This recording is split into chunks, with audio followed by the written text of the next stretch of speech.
How are you doing? Oh, girl, it's just been so busy, being a new mom and all. Well, yeah, you're right. She's 4. But listen, I haven't seen you since the baby shower, right? Wow. I know you're busy, so I'm just gonna make sure I honor your time. But I remember you saying something about that you'd be willing to babysit.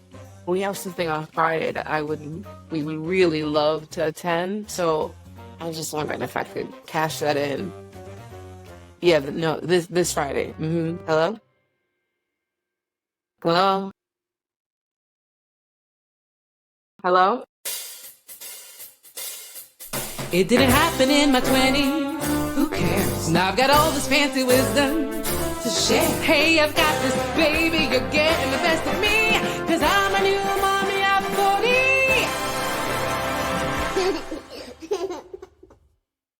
This is New Mommy at 40 podcast. I'm your host, Victoria Latour Dunker. Welcome. So nice to have you. This is a space for all of us who are navigating to and through motherhood at a very wise, advanced, beautiful stage of life. Today's episode is all about maintaining our friendships after baby's arrival. So whether you have friends who have already had their kids, they're in college, getting their lives on, or maybe you haven't seen some friends since the baby shower, this is going to help us. I say us because I've been there. This episode is for you. But before we get started, go ahead and hit that subscribe button so that you don't miss an episode, and follow us on Instagram and Facebook at New Mommy at 40. I'd love to get to know you better. All right.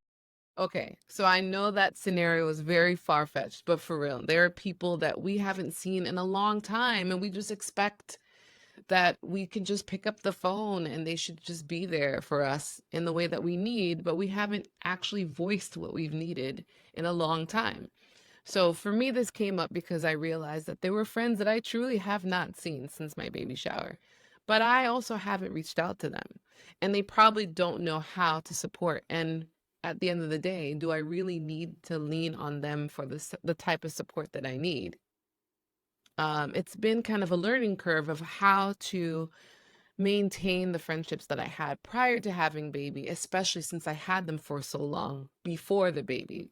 Being someone who is going to be 46, a lot of the friends I've had have been 20 years of experiencing a friendship with them solo.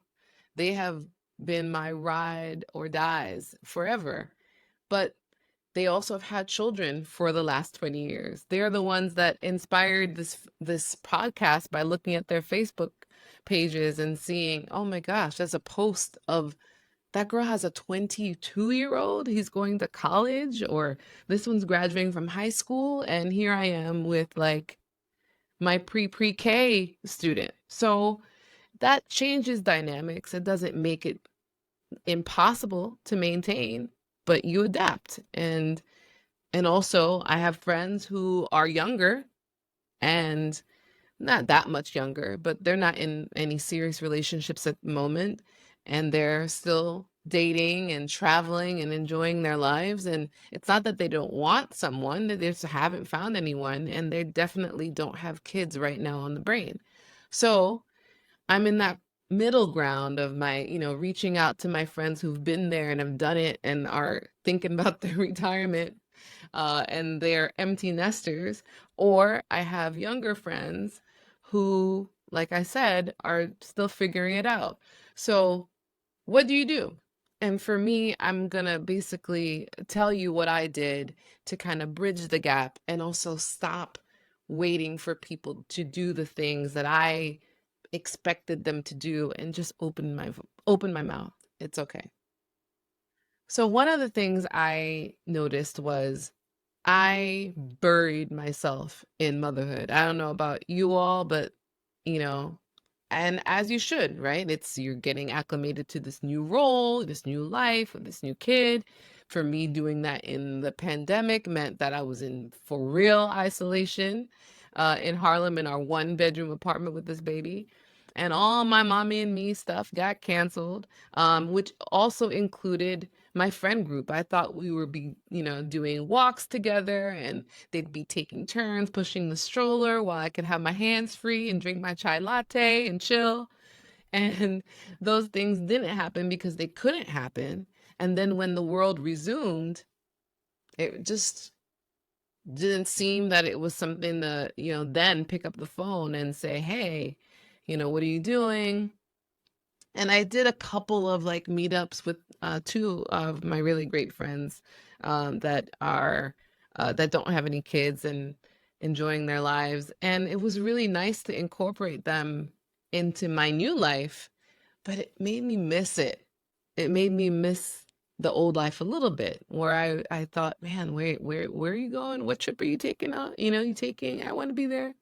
Um, but it was clear that things had changed a little bit, where it just didn't seem um where we had really figured out how we were going to keep in touch and maintain what we had built for so long, because truly I was the one with the new schedule, no one else. um and then with the older friends, I found that they were onto new things, and they definitely had a lot of advice to share, and some amazing, and some we also parented 20 years ago, right? So some things were applicable to now. Some were great tools to kind of get an idea of what I had coming up and what to expect. But they're also at very different parts of phases of their lives. So what I did was I realized that it was time to create new spaces, new friends that could meet me exactly where I was too. And that often looked like maybe some moms and or parents that were not quite my age. That was also different. There were, within 10 years or so, that were, new to the mommy struggle bus and joy of mommyhood all at the same time. And we could chill and walk our babies 5 feet, the distance was at 6 feet, 6 feet away. But that it felt really good to find people who were in the same boat. But it made me realize that from each group, I had a lot to gain if I opened up my mouth and asked. So I don't think we have to let go and put ultimatums on friendships if they change.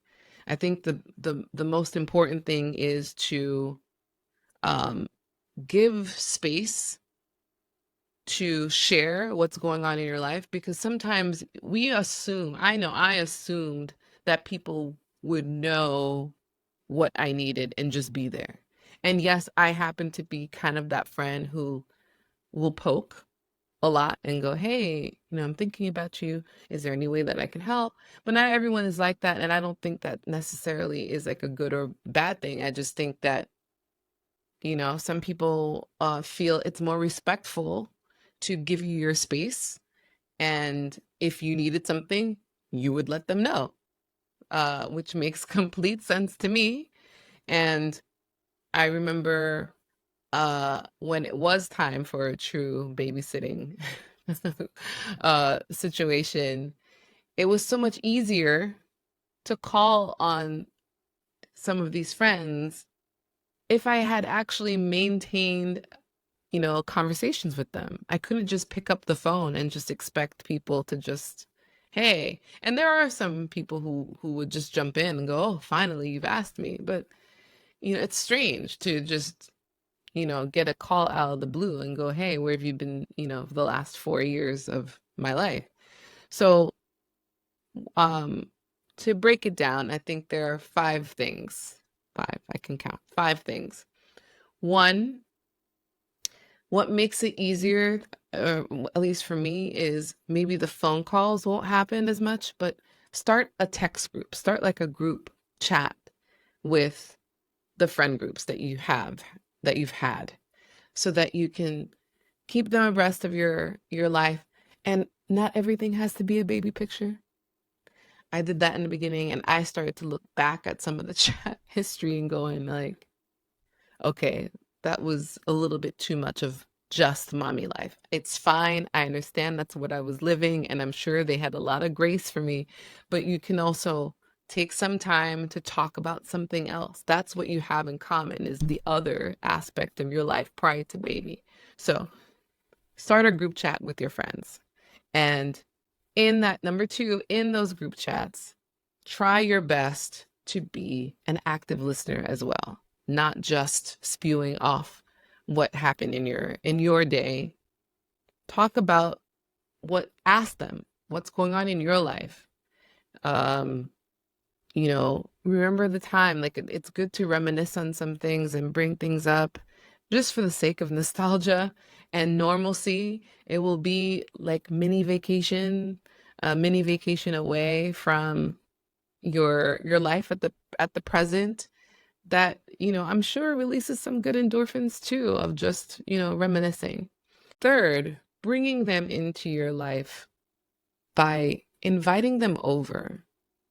I think sometimes you think that the house has to be perfect and you don't think you have enough time to clean it up because you have this mission. You're on this mission to show that not only am I a mom, I'm still doing the things I used to do, and my house looks immaculate, and I want it to be perfect so they can see. And the pressure that I see, that I get from watching all this Instagram mom reels of, setting up this beautiful spread for the friends.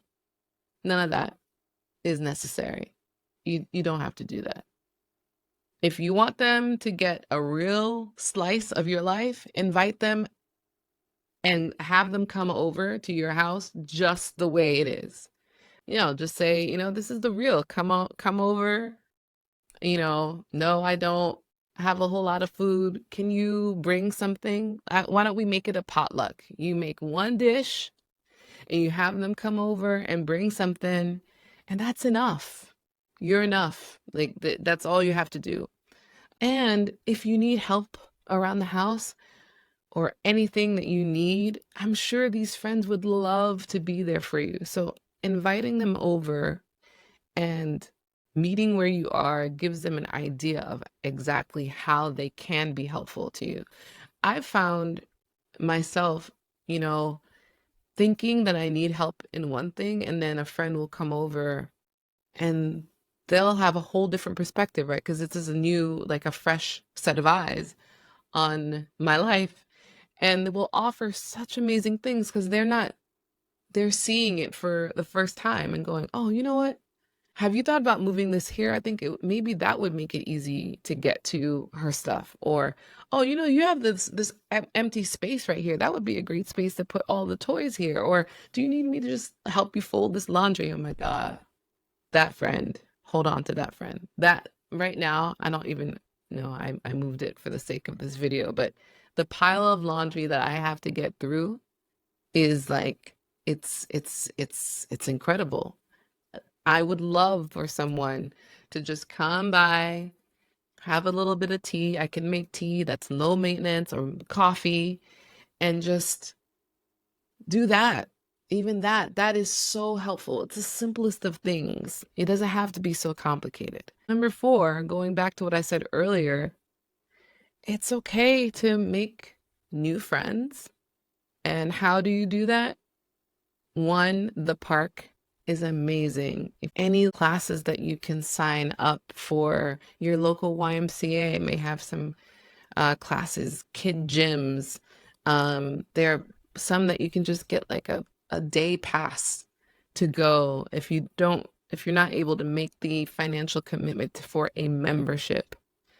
Sometimes just that one little activity that you find will actually open your life to a new lifelong friend or a new friend. I know it's very rare at our age to make new long friends, lifelong friends, and close friends like we did when we were our 20s. But you never know. Don't have a closed mind to it. Just be open to meeting new people in these spaces. And guess what? You can show up exactly as you are because they're in the same situation as you.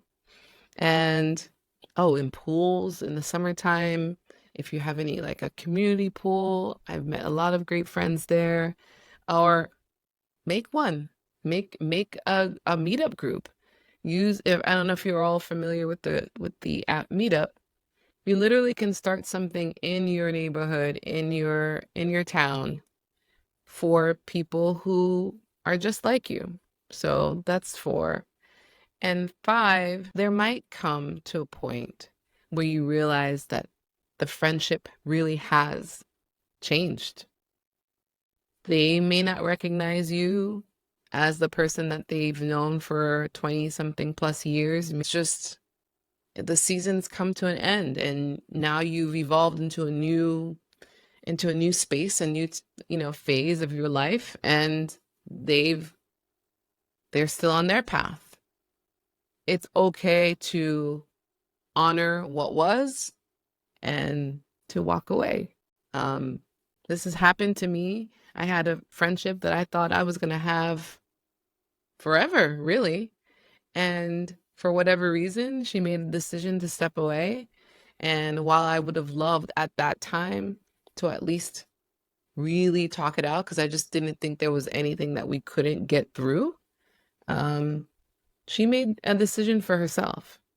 And, all these years later, I honor that even more now and see how precious that is, and pretty courageous to make that decision because it was best for her.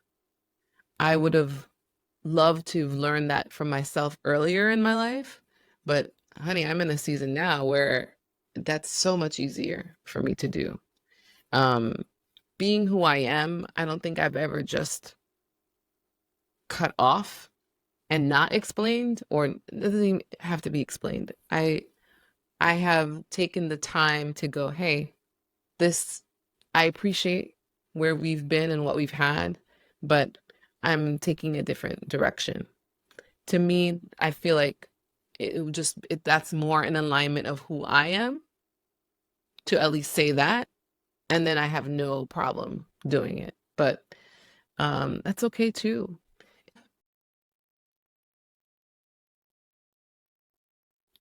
So there you have it.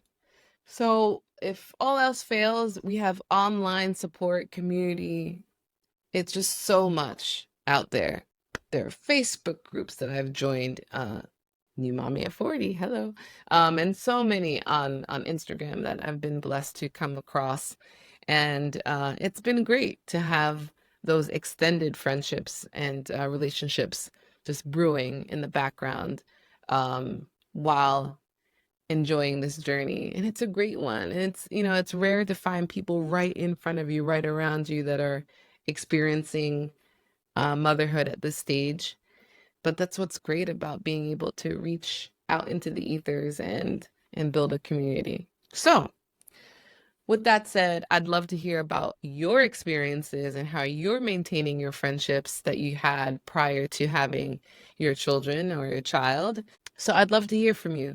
You can DM me at newmommy@40 on Instagram, or you can email me at info@newmommy@40.com, or leave comments in this video. I haven't done a whole lot of solo videos on YouTube, so I'd love to hear what you think and what you've experienced.